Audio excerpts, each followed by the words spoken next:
Hello दोस्तों, नमस्कार। स्वागत है आपका मेरे YouTube channel BK agri developer में। तो किसान साथियों, इस वीडियो में हम बात करेंगे सरसों की फसल के बारे में।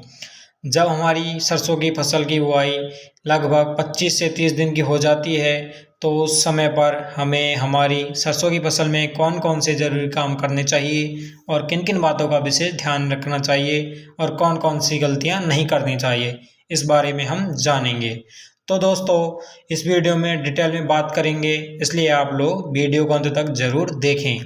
किसान साथियों, अगर बात करें सरसों की फसल के बारे में, तो जब हमारी सरसों की फसल 25 से 30 दिन की हो जाती है, तो उस समय पर हमें हमारी सरसों की फसल में पहली बात यह ध्यान में रखनी चाहिए कि कहीं हमारी फसल सूख तो नहीं रही है या फसल को सिंचाई की आवश्यकता तो नहीं हो रही है। अगर आपने सरसों को हल्की ज़मीन में लगाया है तो फसल को पानी की आवश्यकता होती है, तो उस समय पर फसल की हल्की सिंचाई ज़रूर करें। दूसरी चीज़, बहुत से किसान भाई सरसों की बुआई करते समय फसल में सल्फ़र का उपयोग नहीं कर पाते हैं। तो जब आपकी सरसों की फसल 25 से 30 दिन की हो जाती है और आप अपनी फसल की सिंचाई कर रहे हैं, तो उस समय पर आप अपनी सरसों की फसल में 20 से 25 किलोग्राम प्रति एकड़ के हिसाब से यूरिया खाद और साथ में 3 किलोग्राम 80% WDG सल्फर प्रति एकड़ के हिसाब से डालकर फिर सरसों की हल्की सिंचाई कर दीजिए।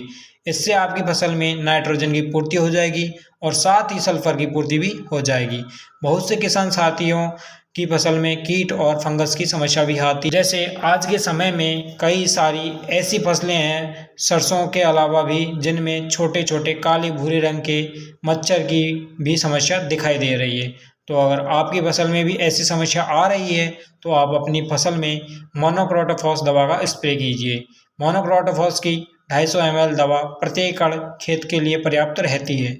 इससे आपकी सरसों की फसल में लगने वाले कीट जैसे सुंडी, माहू, मच्छर आदि खत्म हो जाएंगे और फंगस भी दूर हो जाएगी।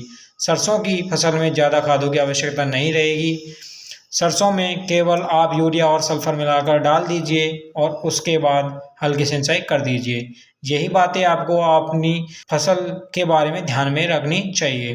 अगर आपको यह वीडियो पसंद आए हो तो लाइक बटन ज़रूर दबाएं और इसे अपने दोस्तों के साथ शेयर करें। चैनल को सब्सक्राइब करना न भूलें और बेल आइकन भी दबाएं, ताकि हमारे वीडियो का नोटिफिकेशन आपको जल्दी मिल सके।